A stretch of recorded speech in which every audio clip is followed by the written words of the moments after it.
তারেক জিয়া রাজ্জাকি না, আর বেগম খালেদা জিয়া রাজ্জাকির মা না।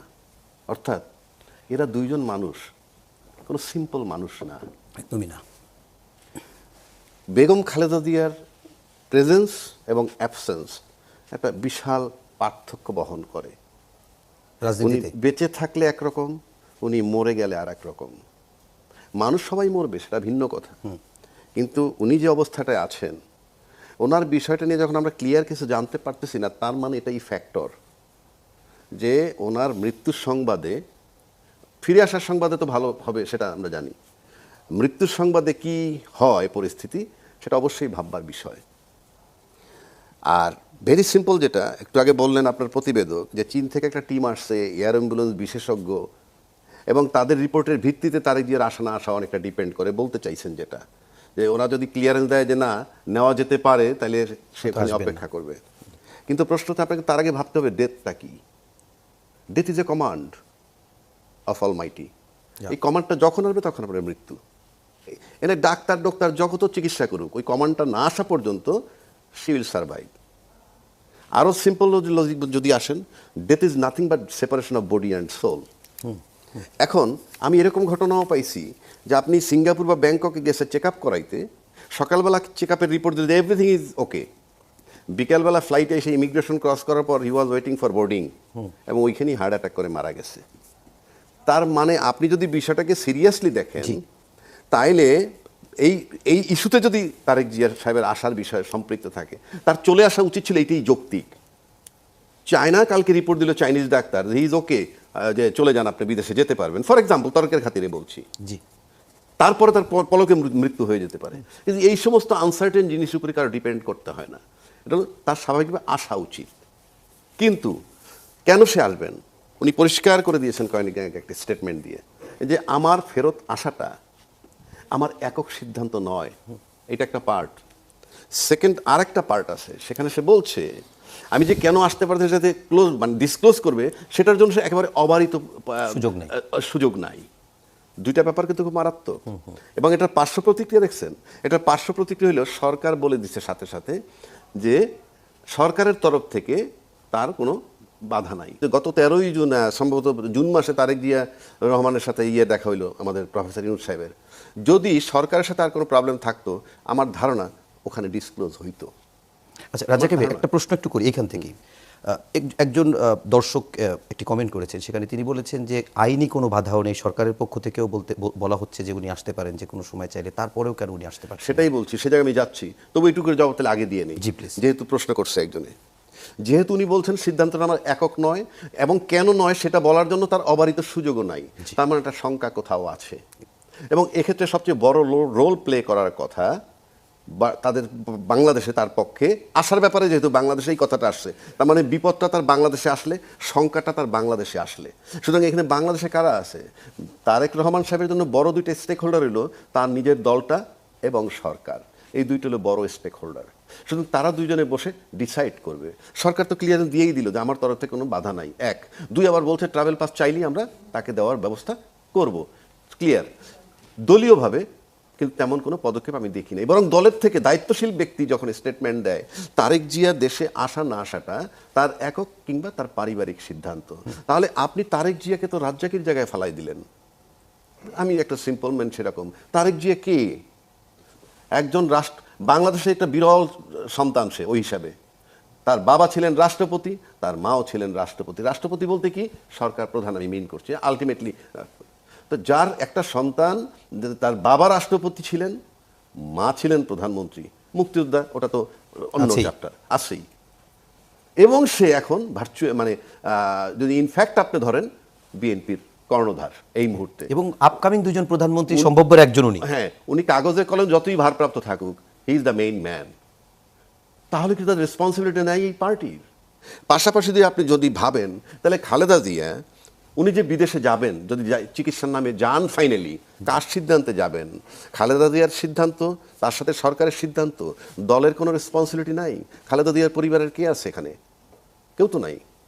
তার পরিবার বলতে ডাইরেক্ট যেটা বুঝায় তারেক জিয়া, জি, উনি দেখভাল করছেন। উনি দেখভাল করছেন। মানে বিষয়গুলো কীরকম, এইরকম একজন নেত্রীর একজন ক্রিটিক্যাল সময়ে আপনি যদি দলের থেকে এরকম কথা আসে, তার পারিবারিক ব্যাপার, সে আসবে কি আসবে না, তার পারিবারিক সিদ্ধান্ত, তাহলে তারেক জিয়া বললো কি আর এখানে হলো কি, এখানে একটা বিশাল গ্যাপ দেখা যাচ্ছে। গ্যাপটা নিয়ে আরেকটা ছোট্ট প্রশ্ন করি, সেটা হচ্ছে যে মির্জা ফখরুল ইসলাম আলমগীর এক কথা বললেন, বেরিয়ে এসে দেখা গেল যে ওই দিন স্থায়ী কমিটির মিটিংয়ের পরে বেরিয়ে এসে আপনার যে সালাউদ্দিন আহমেদ তিনি বললেন যে উনি ফিরবেন। এরপরে আবার দলের অন্য মানে স্থায়ী কমিটির সদস্যদের কেউ কেউ বলছেন যে এরকম কোনো আলোচনাই হয়নি।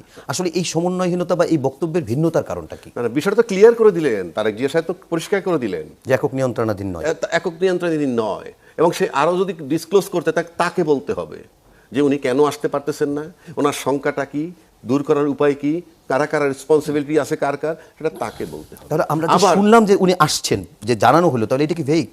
আমি এখন পর্যন্ত কোনো সিমটম দেখি না তো, কারণ উনি যখন ওনার শঙ্কার কথা এবং প্রবলেমের কথা বললেন, তখন দল থেকে যখন বলে এটা তার পারিবারিক সিদ্ধান্ত, তার মানে কি বোঝা গেল?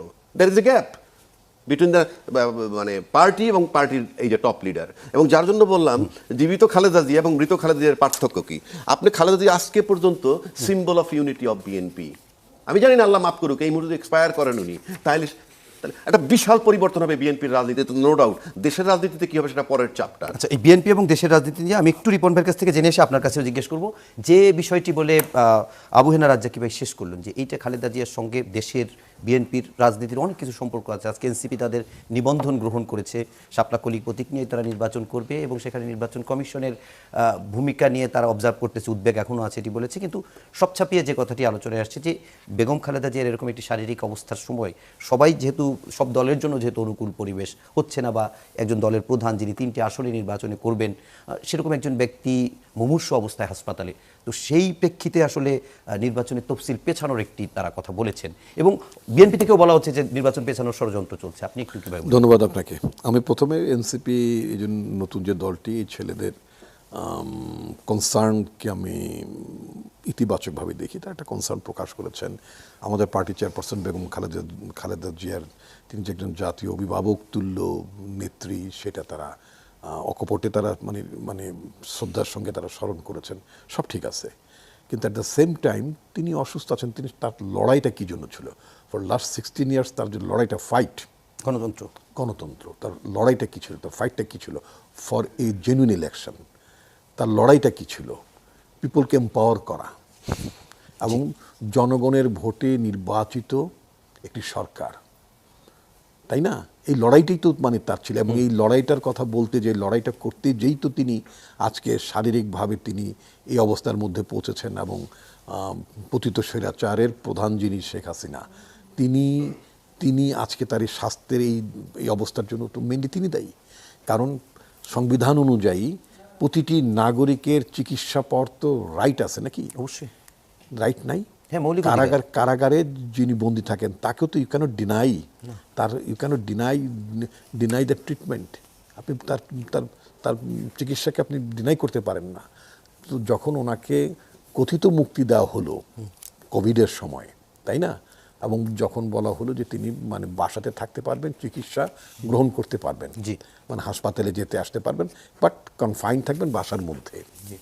তো ওনার স্বাস্থ্যর অবস্থা, ওনার রিপোর্টগুলো যখন আমরা দেখলাম, ম্যাডাম তো যখন কারাগারে গেলেন, আদালতে যখন যেতেন, প্রতিটি হাজিরার সময় আমরা তো তাকে দেখতাম, তিনি খুব সুস্থ অবস্থায় গাড়ি থেকে নামতেন, হেঁটে তিনি আদালত প্রাঙ্গণে গিয়েছেন, আদালতের শুনানিতে অংশ নিয়েছেন, কখনো কথা বলেছেন তো। আচ্ছা, তারপরে আপনার সাজানো রায়ের প্রেক্ষিতে যখন তাকে কারাদণ্ডাদেশ দেওয়া হলো, সেখানে তিনি হেঁটেই তো গাড়িতে উঠে তিনি কারাগারে হেঁটেই গেলেন।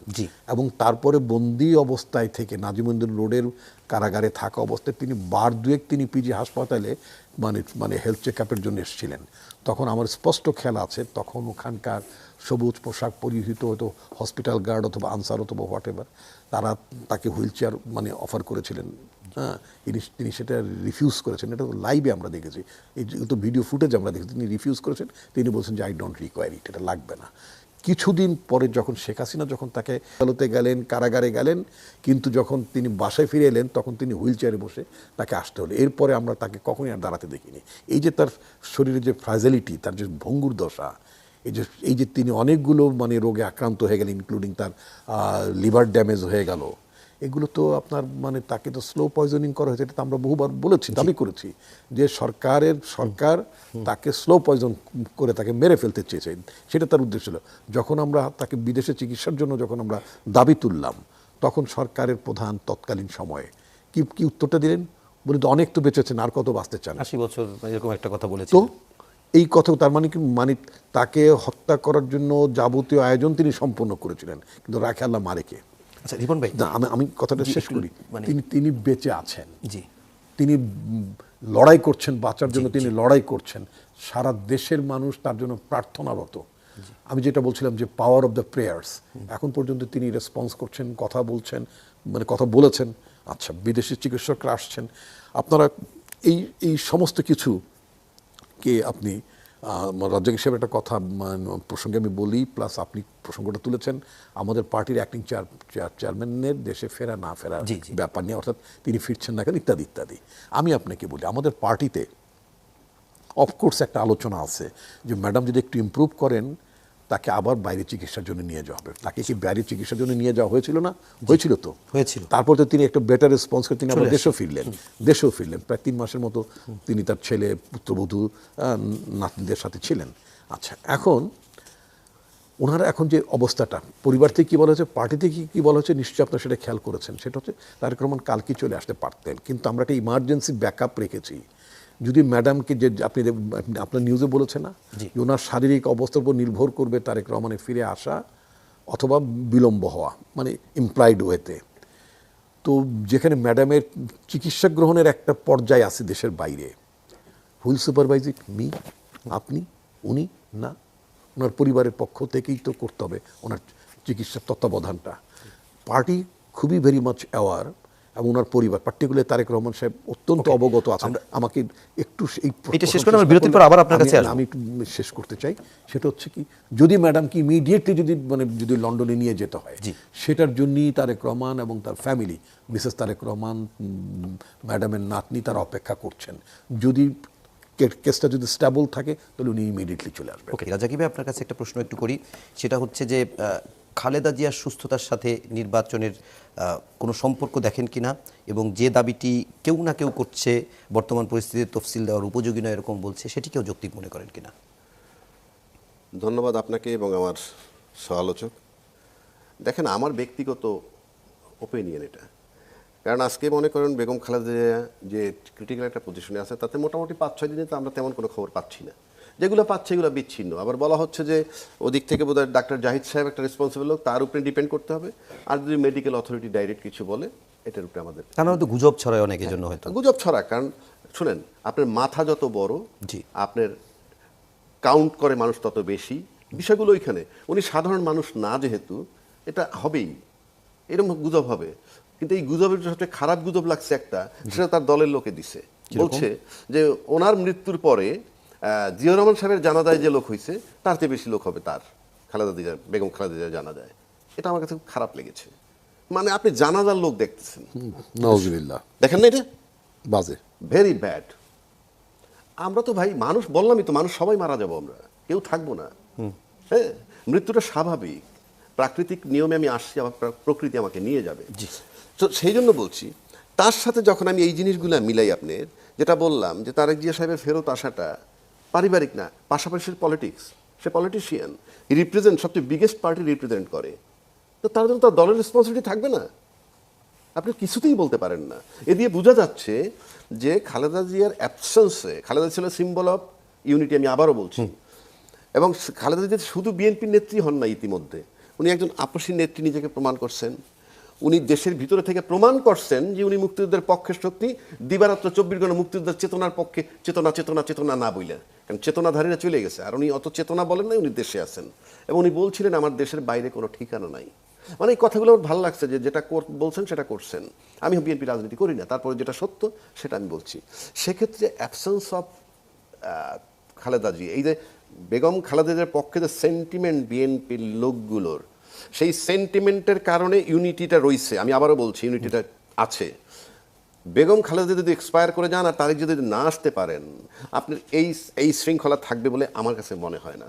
কারণ ওটা প্রমাণ করে স্টেটমেন্ট যে ওনার ফেরত আসাটা না আসাটা তার ব্যক্তির এবং পারিবারিক ব্যাপার। কিন্তু খালেদা জিয়া যখন অসুস্থ তখন তো আমি তারেক রহমান তারেক দীর্ঘদিন জিয়াকে- ধরে দেখছেনও। আরে ভাই, খালেদা জিয়া অসুস্থ দেখলাম তো, অতি নিয়মিত তিনি কোঅর্ডিনেশন করছেন, দেখছেন খুব জি, জি, জি। সেটা তো উনি দেখছেন, তারেক জিয়া সাহেব দেখছেন। আমি সেটাই বলছি। সেটা নিয়ে তো আমার ডিবেট নাই। না, আগে যেরকম দেখছেন সেরকম এখনো দেখে গেলে সম্ভব। দেখুন, আমি সেটা বলছি না, আমি বলছি যে অ্যাবসেন্স অফ খালেদা জিয়া কি হবে, আর খালেদা জিয়ার প্রতি পার্টির গুরুত্বটা কি। জি। খালেদা জিয়া যখন অসুস্থ বিদেশে যেতে পারেন নাই, কোন বড় নেতা বিদেশে বছরে 2-3 বার যান নাই তার চিকিৎসার জন্য? ম্যাক্সিমাম গেছে। কোন আন্দোলনটা দেখেছি? আমি মুখে যতই চিৎকার করে বলি, এত বড় একটা দল চিৎকার করে বলি আমি আন্দোলন করেছি, আন্দোলন করে কেন নিতে পারলাম না, এটার দায়টা কার? ক্ষমতা এসে তারপরে যাবেন, সেটা তো ভিন্ন আসপেক্ট। জি। আমি আন্দোলন দেখিনি ব্যক্তির জন্য, ওনার জন্য যখন আমি আন্দোলন দেখিনি, গোটা দেশের জন্য, দেশবাসীর জন্য আপনি আন্দোলন কি করবেন? এবং আজকে এই নাজুক পরিস্থিতিতেও আপনি তখন বলতেছেন যে কেউ বলছে নির্বাচন কোনো অন্তরায় না, নির্বাচন হয়ে যাবে, নির্বাচনে কোনো বাধা না, জি। উনি আসতে পারেন কি না পারেন পারিবারিক বিষয় না, এটা দলের রেসপন্সিবিলিটি নিতে হবে। এখন এটার ব্যর্থতা কেন? ব্যর্থতাটা হলেই এই ধরনের পার্টি যারা করেন, যাদের পার্টিতে নেতৃত্বটা থাকে একক, এটা লুকোচুরির কিছু নাই, যে পার্টিতে নেতৃত্বগুলো থাকে একক, যেমন আওয়ামী লীগের নেত্রী এখন পর্যন্ত কাউকে একজন সভাপতি বানান নাই। There is no chance of return. আমরা একটু আগাই, আমাদের শেষের দিকে আছি। সেই জন্য আমি বলছি আজকে লিডারশিপও তৈরি হয় নাই। এই ধরনের পার্টি ক্ষেত্রে লিডার যিনি থাকেন টপ, তারপরে যত লোকের যত স্ট্যাটাস থাকুক সব ইকুয়াল তার কাছে। ফলে কি হয়েছে, এটার ভিতরে এখন একটা বিস্ফোরণের জায়গা আসছে। আজকে খালেদা জিয়ার অ্যাবসেন্সে যেটা হবে সেটা হলে এই জিনিসগুলো হতে পারে, কারণ এই পার্টির ইউনিটি থাকাটা খুবই কঠিন হবে, কারণ হুইল বি দ্য বস। এটা আপনার ধারণা, আপনি মনে ধারণার করছেন? কথাটা আমি জি, বলছি, এবং ইতিমধ্যে আমাদের এই সমস্ত বক্তব্যটা আমরা সেটা দেখতে পাচ্ছি। সুতরাং আমরা এখন চাই বাংলাদেশের গণতন্ত্রের স্বার্থে যে কোনো মূল্যে তারেক জিয়া সাহেবের শঙ্কাটা দূর করা এবং তাকে আনা, এবং গণতন্ত্রের নামে এত বড় একটা দল, জিয়ার আদর্শের দল এবং খালেদা জিয়ার আদর্শের যে দলটা, সেই দলটাকে ইউনাইটেড রেখে, ইউনিটি ইনট্যাক্ট রেখে দেশের দায়িত্বটা কিভাবে নিবে একটা নির্বাচনের মাধ্যমে, সেটা হতে পারে এই দলের জন্য এখন সবচেয়ে বড় চিন্তা বা সবচেয়ে বড় কাজ। অনেক ধন্যবাদ আবু হেনা রাজ্জাককে। আমরা রিপন ভাই একদম শেষ দিকেই চলে এসেছি। আপনার কাছে 2-3টা প্রশ্ন একবারেই করে দিয়ে আপনি উত্তর দেন আপনার মতো করে। সেটা হচ্ছে যে আসলেই এটা বিএনপির জন্য, তারেক রহমানের জন্য, খালেদা জিয়ার অসুস্থতা, তারেক রহমানের দেশে ফেরা, নেতাকর্মীদের উদ্বেগ উৎকণ্ঠা, এই সবগুলো কি একটু বিএনপির জন্য একটু চ্যালেঞ্জিং সময় হয়ে গেল কিনা? নির্বাচন পেছানোর জন্য দেখা যাচ্ছে যে আমরা নির্বাচন পেছানোর জন্য রিটও করা হয়েছে আজকে একটি, আবার এনসিপিও বলছে। সব মিলিয়ে কিভাবে দেখছেন? দেখুন, বাড়ির প্রধান ব্যক্তি যখন অসুস্থ থাকেন, রোগশয্যায় থাকেন, তখন তো পুরো পরিবারটাই বিষণ্ণ থাকেন। পুরো বিএনপি পরিবার বিষণ্ণ, পুরো জাতি বেদনা হতো, পুরো জাতি ভীষণ কষ্টের মধ্যে দিয়ে আছেন, তাদের মধ্যে উদ্বেগ আছে, উৎকণ্ঠা আছে, সবই আছে। এটা তো বলার অপেক্ষা রাখেন, পুরো জাতি ইনফ্যাক্ট। এবং আমি অন্তর্বর্তীকালীন সরকারকে আমি ধন্যবাদ জানাতে চাই, তাদের প্রতি কৃতজ্ঞতা প্রকাশও করতে চাই on behalf of my party, যে সরকারিভাবে উপদেষ্টা পরিষদের সবাই ম্যাডামের আরোগ্য কামনা করে তারা প্রার্থনা করেছেন, বিশেষ গুরুত্বপূর্ণ ব্যক্তি ঘোষণাও দিয়েছেন। এবং আজ অন্তর্বর্তীকালীন সরকারের প্রধান প্রফেসর মোহাম্মদ ইউনূস দেশনেত্রী বেগম খালেদা জিয়াকে হাসপাতালে দেখতেও গিয়েছেন। এক্স্যাক্টলি। সব কিছু আমি গুড জেস্টার হিসেবে দেখি। নির্বাচন পেছানোর ষড়যন্ত্র তো আজকে নতুন না, একটা এটাকে কেন্দ্র করে নতুন করে হচ্ছে কি না। ম্যাডামের শারীরিক অসুস্থতার অজুহাত দেখিয়ে যারা বলেন যে এটা পেছানো দরকার, পেছাতে হবে, ইয়েস, মানুষ ভারাক্রান্ত, মানুষ উৎকণ্ঠার মধ্যে আছে, সব ঠিক আছে, প্রার্থনাও রত মানুষ, এতে কোনো সন্দেহ নেই। কিন্তু আমি যে কথাটি বলছিলাম যে ম্যাডাম তো পুরো একটা ভালো নির্বাচনের জন্য তার সারাটা জীবনের সংগ্রাম করেছেন, গণতন্ত্র প্রতিষ্ঠার জন্য সংগ্রাম করেছেন। সুতরাং ম্যাডাম যদি একটা চমৎকার নির্বাচন যদি শোনেন যে বাংলাদেশের মানুষ একটা চমৎকার নির্বাচন করে তাদের পছন্দের সরকারকে তারা বেছে নিয়েছেন, এর চেয়ে ভালো সুখবর কি হতে পারে? এর চেয়ে ভালো সুখবর, অন্য কোনো সুখবর বাংলাদেশের কাছে ইমিডিয়েট কিছু নেই। তো নির্বাচনটা খুব জরুরি। ইনফ্যাক্ট নির্বাচনটা আরও অনেক আগে হয়ে যাওয়া উচিত ছিল। আজকে যে জটিলতাগুলো, যে নির্বাচন না হওয়ার সংখ্যার কথা দেখেন, অথবা পিছিয়ে যাওয়ার যে সংখ্যার কথা বলেন, অনেকেই এই ধরনের প্রশ্ন করেন। এই প্রশ্নগুলো আসা শুরু হয়েছে তখনই যখন নির্বাচনটা অন্তর্বর্তীকালীন সরকার এটাকে ঠিক 6 মাসের পরে নিয়ে গেল। এটা 6 মাসের মধ্যেই শেষ করা উচিত ছিল। সারা পৃথিবীতে, বিশেষ করে থার্ড ওয়ার্ল্ড কান্ট্রিজে গণঅভ্যুত্থান তার উন্নত দেশে হয় না, এটা যুক্তরাষ্ট্রে হয় না, যুক্তরাজ্যে হয় না, ফ্রান্সে হয় না। ওখানে তো নির্বাচিত সরকার প্রধানমন্ত্রী 5 বছরের মেয়াদের মধ্যে 3 বারও প্রধানমন্ত্রীর মেয়াদ, মানে 3 বারও 4 বারও প্রধানমন্ত্রীর পরিবর্তন হয়। সেখানে ওখানকার মানুষের জন্য এটা খুব উদ্বেগ উৎকণ্ঠার বিষয় থাকে। আগাম নির্বাচনও হয় অনেক আগাম নির্বাচন হয়ে যায়। ইতালিতে তো আরো ঘন ঘন সরকারের পরিবর্তন ঘটে, ইতালির কথা বলি, ইউরোপে। তো সেখানে গণতন্ত্র আঘাতপ্রাপ্ত হয় না। পরবর্তী ব্যক্তি প্রধানমন্ত্রী দায়িত্বভার গ্রহণ করেন না। কানাডাতে অনেক জনপ্রিয় একজন প্রধানমন্ত্রী যিনি ছিলেন, হ্যাঁ, মিস্টার টুডোর ছেলে, তো সে মানে ছেড়ে দিয়েছে, নতুন একজন প্রধানমন্ত্রী তার দলের তরফ থেকে হয়েছে না। এটা নিয়ে কি কানাডাকে খুব মানে কোনো হতাশা, কোনো রকম উৎকণ্ঠা এরকম কিছু আছে? নাই। যখন গণতন্ত্রটা ঠিকমতো কাজ করেন এবং গণতন্ত্রকে যখন আপনি ঠিকমতো কাজ করতে দেবেন না, নির্বাচনটাকে যখন আপনি ওটাকে একটা প্রহসনে পরিণত করবেন, তখন সমস্ত সংকটটা সেখানে দাঁড়ায়। তো সুতরাং আমি যেটা বলতে চাই সেটা হচ্ছে যে আপনার নির্বাচন পিছিয়ে দেওয়ার এই আহ্বানটা আমি কোনো যৌক্তিক মনে করি না। ম্যাডামের প্রতি ভক্তি, সম্মান, তার রোগমুক্তির কামনার সাথে আপনার নির্বাচন পেছানোর কোনো ব্যাপার নেই। আরেকটা প্রশ্ন এক মিনিট একটু করি, সেটা হচ্ছে এই প্রসঙ্গটা আমরা শেষই করলাম, একটু এক মিনিটেই উত্তর দেওয়ার চেষ্টা করেন ভাইয়া, শেষের দিকে আছি। সেটা হচ্ছে যে আজকেও আমরা দেখলাম, গত কয়েকদিন ধরে দেখলাম জামাত সহ 8 দল বিভিন্ন বিভাগীয় শহরে 5 দফা দাবিতে তারা সমাবেশ করছে। যুগপৎ আন্দোলনরত যে দলগুলো আছে তারা করছে তাদের দাবিতে, সেখানে কিন্তু পিআরের দাবি আছে, ইত্যাদি আছে। তো আপনি একটু বিএনপি কি এই অবস্থানে কি আছে, এই অবস্থায়? আমি এই কথাটা বলতে চাই যে অন্যান্য যে সমস্ত রাজনৈতিক দল তাদের কর্মসূচি, তাদের দফা, তাদের আদর্শ উদ্দেশ্য, এগুলি নিয়ে তারা they can go to people, they can meet the people, voters, করতে পারেন, সব ঠিক আছে। এটার জন্য আমি কোনো মানে ভিন্ন কিছু দেখি না। আমি যেটা দেখি সেটা হচ্ছে এই ডেমোক্রেটিক ট্রানজিশনটা পিসফুলি হওয়া উচিত। খুব সোজা কথা। এটাকে মানে এটা কোনোভাবে বাধাগ্রস্ত হোক, এইখানে যে সমস্ত ইন্টারন্যাশনাল প্লেয়ার্স অথবা রিজিওনাল প্লেয়ার কেউ মানে তারা তো স্বাভাবিকভাবেই বাংলাদেশ খুব শক্তিশালী